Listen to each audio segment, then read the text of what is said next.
क्या आपने कभी सोचा है क्या हो अगर आप लॉटरी जीते और लॉटरी जीतने के तुरंत बाद ही आपकी मौत हो जाए। आज हम बात करने वाले हैं एक ऐसे व्यक्ति की जिसने लॉटरी जीती और लॉटरी जीतने के तुरंत बाद ही उसकी मौत हुई। उरोज खान लॉटरी जीतने के कुछ समय बाद ही मृत पाया जाता है। क्या उसकी मौत एक साजिश थी या महज सिर्फ एक इत्तेफाक, जानेंगे आज की इस वीडियो में। So let's deep dive in today's case of Urooj Khan. एक सक्सेसफुल आदमी था। उसके शिकागो में बहुत सारे ड्राई क्लीनिंग के बिजनेस भी चलते थे। उसका सारी चीजें अच्छी चीजें चल रही थी, मगर वो लॉटरी खेलना उसका एक शौक था। इसी शौक के चक्कर में उसने 2 लॉटरीज $30 की खरीदी। टोटल $60 की उसने 2 लॉटरीज खरीदी। जब उसने पहली लॉटरी स्क्रैच किया तो उसमें उसको कुछ ऐसा मिला नहीं। जब उसने दूसरी लॉटरी स्क्रैच किया तो उसे पता लगा कि उसका टोटल $1 मिलियन था। भाग के वापस उसी शॉप पे जाता है जहां से उसने वो लॉटरी ली थी। कैशियर को बोलता है कि उसने लॉटरी जीत ली। खुश था कि $100 कैशियर को देता है और कहता है कि लॉटरी जीतने के बाद वो और उसे पैसे दे देगा। तो एक रूल था कि जो भी वहां पे लॉटरी जीतता था उसको एक प्रेस कॉन्फ्रेंस देनी पड़ती थी लोगों के बीच में आके, जिससे पता चल सके कि वो लॉटरी आखिरकार किसने जीती है, ताकि कोई इसमें फर्जीवाड़ा ना हो। अगली सुबह जब प्रेस कॉन्फ्रेंस होता है तो वो बहुत खुश था और बताता है कि वो उसकी लाइफ पूरी तरह से चेंज होने वाली है। इतना बड़ा अमाउंट था आखिरकार $1 मिलियन। उस समय 2012 के टाइम के हिसाब से देखा जाए तो लगभग 5.5 करोड़ या 5 करोड़ रुपए के आसपास वो अमाउंट बैठता था। 2 ऑप्शन थे, या तो लमसम अमाउंट ले ले एक बार में सारी लॉटरी के पैसे, या फिर वो EMI करके मंथली इंस्टॉलमेंट में वो पैसे लेता है। उरोज खान लमसम अमाउंट चुनता है, मगर उसको थोड़े पैसे कम मिल रहे थे लमसम में। लगभग टोटल टैक्स वगैरह काटने के बाद उसको लगभग 2.5 करोड़ के आसपास मिल रहे थे। तो उसने लमसम अमाउंट ही चुना कि वो लमसम ही लेगा टोटल एक बार में। EMI के चक्कर में वो अपना निपटने वाला था। उस रात प्रेस कॉन्फ्रेंस के बाद वो लोग अपने घर पे आते हैं। घर पे आने के बाद वो ट्रेडिशनल इंडियन खाना बनाते हैं, क्योंकि काफी खुशी का दिन था, इतनी बड़ी लॉटरी लगी थी। 80s के टाइम पे हैदराबाद से उरोज खान शिकागो शिफ्ट हो जाता है। वहां पे जाके वो बहुत सारे छोटे मोटे बिजनेस ट्राई करता है। पहले रियल एस्टेट के बिजनेस भी ट्राई करता है, मगर वो उतना चलता नहीं है। फिर वो ड्राई क्लीनिंग का बिजनेस खोलता है जो बहुत बढ़िया चलता है। कुछ ही सालों में उसका बिजनेस अच्छे से चलने लगता है और वो कई सारी शॉप्स और खोल देता है उसी इलाकों में। अब आ जाते हैं अपनी इस कहानी पे। रात के खाना खाने के बाद उरोज खान को ये नहीं पता था कि यह उसकी जिंदगी का आखिरी खाना होने वाला था। उसके घर में 4 लोग थे, वो, उसकी बीवी, उसकी बेटी और उसके फादर इन लॉ। खाना खाने के बाद सारे लोग सोने चले जाते हैं। आधी रात में अचानक उरोज खान जोर जोर से चिल्लाने लगता है। उसकी वाइफ 911 पे कॉल करती है कि उरोज खान बहुत तेज तेज चिल्ला रहे हैं, उसके सीने में दर्द हो रहा है। कुछ ही दूर पे हॉस्पिटल था, वहां से एम्बुलेंस आती है। फिर उसे एम्बुलेंस से हॉस्पिटल लेके जाया जाता है, मगर काफी देर हो चुकी थी। मॉर्निंग में डॉक्टर्स ये बताते हैं कि उरोज खान अब इस दुनिया में नहीं रहा। 46 साल की उम्र में उरोज खान की मौत हो जाती। कुछ देर पहले ही दुनिया का सबसे लकी आदमी बना था, मगर अब वो खुद इस दुनिया में नहीं है। यही जानना था कि क्या उसकी मौत एक साजिश थी या एक इत्तेफाक।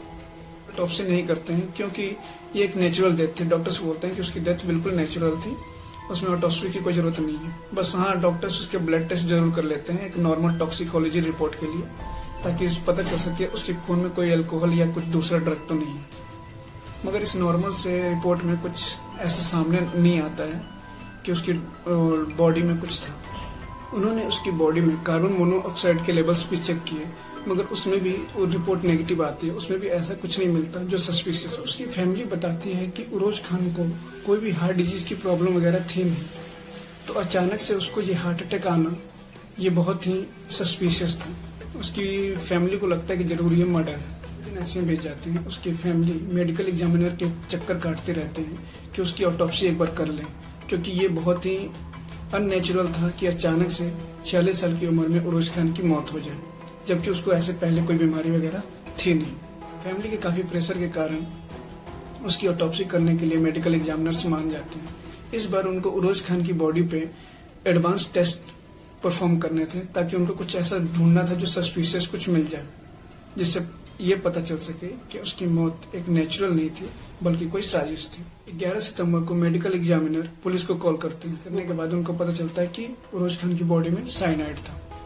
साइनाइड बहुत ज़्यादा खतरनाक पॉइजन है। इसके दो कारण ये हैं, क्योंकि उसकी कोई अपनी स्मेल नहीं होती, इसलिए वो किसी भी खाने में आप मिला दो, चाहे कहीं मिला दो, वो पता नहीं चल सकता, कोई भी उसके टेस्ट से उसको पता नहीं चलेगा। दूसरा ये कि वो हमारे शरीर में ऑक्सीजन को ब्लॉक कर देता है, जिससे इंसान की तड़प के मौत हो जाती है। ये ठीक ऐसा ही है जैसे मान लो कि आपको कोई प्लास्टिक से आपका फेस रैप कर दे।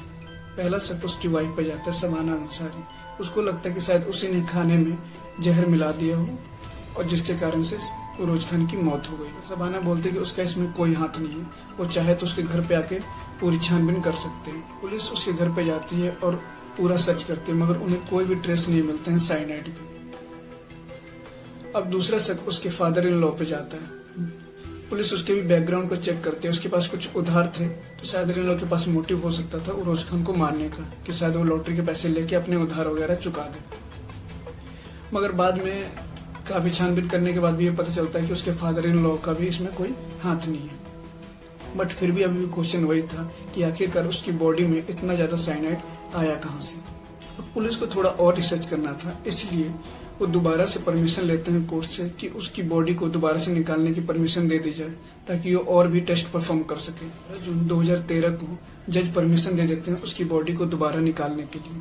मगर जब उसकी बॉडी दोबारा निकाली जाती है तो वो 70% से भी ज्यादा डिकम्पोज हो गई होती है। मेडिकल एग्जामिनर जब दोबारा टेस्ट करते हैं तो पता चलता है कि 70% से ज्यादा उसके जितने भी आर्टरीज थी वो ब्लॉक थी। डॉक्टर उसकी मौत की वजह को नेचुरल से चेंज करके होमोसाइड कर देते। बॉडी में इतना साइनाइड कहीं बाहर से नहीं आ सकता। इसका साफ और सीधा मतलब यही था कि जरूर उसको किसी ने साइनाइड किसी खाने में मिला के दिया हो, मगर किसने ये अभी तक सॉल्व नहीं हो पाया था। के बाद उसकी बेटी ने अपना घर छोड़ दिया और वो अपने चाचा के यहाँ चली गई रहने के लिए। तो ये भी है कि शायद उसके घर वालों ने ही उसको पॉइजन दिया हो, और कुछ का कहना है कि नहीं, उसके घर वालों ने नहीं बल्कि बाहर वालों ने उसको पॉइजन दिया होगा, मगर किसने ये अभी तक कोई नहीं जानता था। उरोज की जब मौत हुई थी तो 46 साल का था, इसलिए उसने कोई अपनी विल भी नहीं बनाई थी कि मौत के बाद उसकी प्रॉपर्टी में से किसका कितना हिस्सा होगा, उसकी बेटी को कितना मिलेगा या उसकी बीवी को कितना मिलेगा। और दूसरी चीज ये थी कि उसकी जीती हुई लॉटरी का अमाउंट किसको मिलेगा, एसेट में से किसका कितना हक होगा। इसके लिए भी ये केस वापस से कोर्ट में चला जाता है।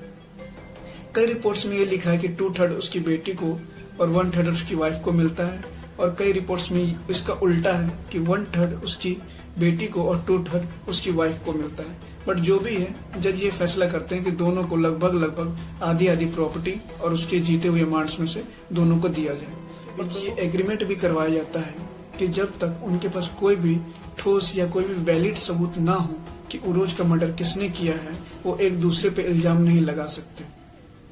अनफॉर्चुनेटली हमें भी आज तक ये नहीं पता चल पाया है कि उरोज खान की बॉडी में आखिरकार उतना साइनाइड आया कहां से। उरोज की मौत का रहस्य अभी भी उतना ही कंफ्यूजिंग है जितना कि पहले था। अभी भी इस केस में कोई भी लीड्स नहीं मिले। इंडिया में जन्मे उरोज खान की कहानी, जो लॉटरी जीतने के कुछ घंटों बाद ही मर जाता है। और केसेस देखने के लिए आप सब्सक्राइब कर सकते हैं इस चैनल को, और अच्छा लगे तो लाइक और सब्सक्राइब भी कर सकते हैं इस चैनल को। मिलते हैं अगली ऐसी ही नई वीडियोस में, तब तक के लिए।